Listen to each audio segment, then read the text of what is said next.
Reggie, recently the PlayStation prototype, the one that can play PlayStation games and SNES Mhm. games at the same time, or not at the same time, but you know what I mean.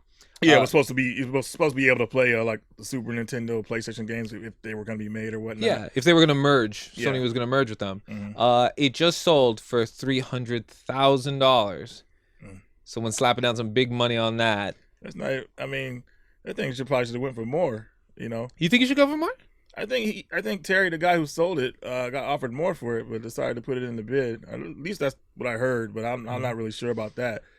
But I mean, that's fine. I mean, it's just something that is not. It's a prototype. It's not. There's no other ones out there, at least that we know of. So Right. something like that, $300,000. I mean, that's. I mean, how much a car costs or whatever. Or what? Well, not a car, but A house, you mean? a There house you or go. something like that. So depending on what kind of car you try to get, though. But So he was offered by two people that they confirmed it, $1 million flat, yeah, and he did not take it. mm, And he wow. did not take it. And Maybe. he was expecting the bid to go up to $1 million. Yeah, I know, man. He gambled. He got greedy on that one.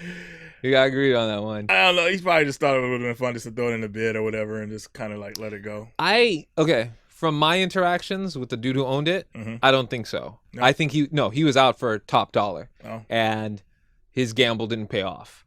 It didn't, because if someone offers you, to me, Mm-hmm. when it comes to video games, and we've sold our video games before, we've traded before. Yeah. I think when someone comes out and straight, here's a flat offer with cash, and it's something that you don't know the value for, Mm-hmm. I say go for it.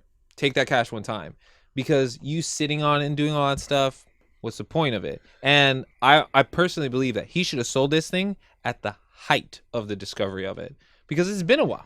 Yeah, I think so too. I remember I talked to him, and he at the time he didn't plan on selling it, but it was a popular item, so he was Mhm. getting to go around the world and everything and show Yeah. it off. That was a good time. Hmm. But when he got tired of it and thought it was time to let it go, Yeah. he should have. I think he should have took that $1 million, immediately. He should have took the million. I, And then, I like, wouldn't change anything in bidding, to be honest. and here's the thing. By him auctioning it, this is only what I'm assuming, only because I've been in like car auctions before, like Yeah. Barrett Jackson and stuff like that. When you put it into a bidding, that person that's bidding, whether it's Haggerty or whatever like that, or it's WADA, they take a commission of it. Mm. They're saying, okay, we're going to put this up for bidding, but we're going to take, I don't know, and my numbers aren't right. Guys, if my numbers aren't right in the comments, please type in bus and cheeks. They're probably taking maybe 10, 15, maybe even 20%. I think 20% is a little too high. Maybe it's 15. But Mm. they got to be taking a chunk out of that, Yeah. because they're holding this thing. So either way, they win on that. But if someone approached you with a prototype, which this is something that there's no value of, Right. and giving you $1 million, why not take it?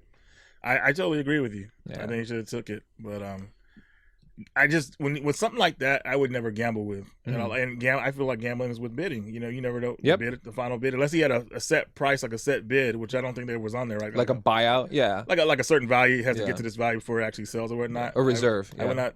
I would not do it. But Let me ask you this. what? Do you think that this belongs in a museum, or do you believe this belongs to a private collector? Since we all seen it now and we know it exists, pictures and all that stuff, you could put it in the museum. Well, no, hell no, put that in your home. Yeah. Well, no, never mind, because if you put it in your home, then you don't want no one to know you have it there, because next thing you know someone, I don't know, man. It just You think someone coming to go rob you of that? I mean, it's another topic, man. But we'll talk about it in another topic. But it's like something like that I wouldn't want to have in my home and want people to know about it. You know what I mean? Like I said, private collector, pretty much. Do you want to know who bought it? I don't really care. Well, I'm still gonna tell you. I'm still gonna Right. tell you. Greg McElmore, the founder of Pets.com, Oh, is the one who actually bought it. And here's something really cool. So a lot of people thought that someone's gonna buy this, and it's just gonna disappear, and it goes into a private collector. He actually wants to have it traveling around, and he actually wants to have it in museums and stuff like traveling around, that thing is getting beat up. Traveling around, and even Terry said like when he's traveling around with it. that. Well, I don't know if it's traveling around to expos, but it'd be traveling around to museums. And when art and stuff like that is traveling in museums, it's under a high value insurance and stuff like that. So I don't know about all that, but the whole thing with Terry, last time I saw was in the Vancouver Retro Gaming Expo, and he was saying that he doesn't like open the disc tray anymore because like the tray it has a hard time opening now, like the motor's messed up on it or whatever. So he doesn't really mess with that anymore. So obviously it was, need maintenance and everything. So I wouldn't want to like take it around to conventions really and do all that stuff with it because, like I said, the thing is over 20 years old. Well, almost. I wonder if it's like 30ish now. The PlayStation, PS1 is what, 21? Oh wow, damn, we're going back. You know what I'm thinking? You know what I'm saying? It's not 25, is it? I have no idea when it was created. The PlayStation 1, yeah, 25. It's 25 years, so it's probably 30. Because for that specific one, they probably make that one a while back, and then they say, okay, now it's ready to go. You know a funny story about that? So Terry said when Nintendo, when they were, I guess they were closing down one of their offices or moving stuff out, and they had all this stuff out there. So there's like Pokemon stuff and all this other stuff and other weird stuff that everybody was going for. He said nobody went for the PlayStation prototype.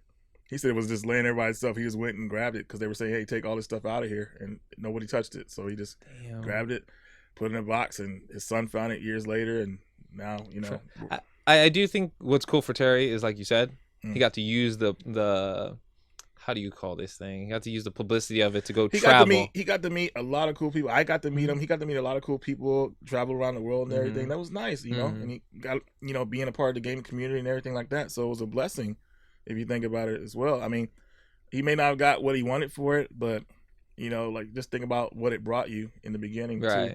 Yeah. So maybe these games, it's not about money bringing you the value.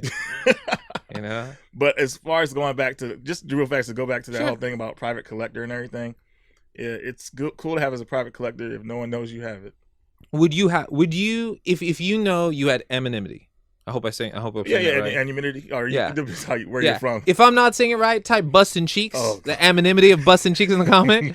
But if you had if you were private, no one knew, would you have it? Hell no. No. I don't think I'd want it either. Me. I don't think I want it. I'm saying that now. Maybe I would change my mind. I don't know. It's because I want to sell it. Get that money, get some. Because I'm not going to mess with it. It's just being a case. All right, last question. Yeah. Last question.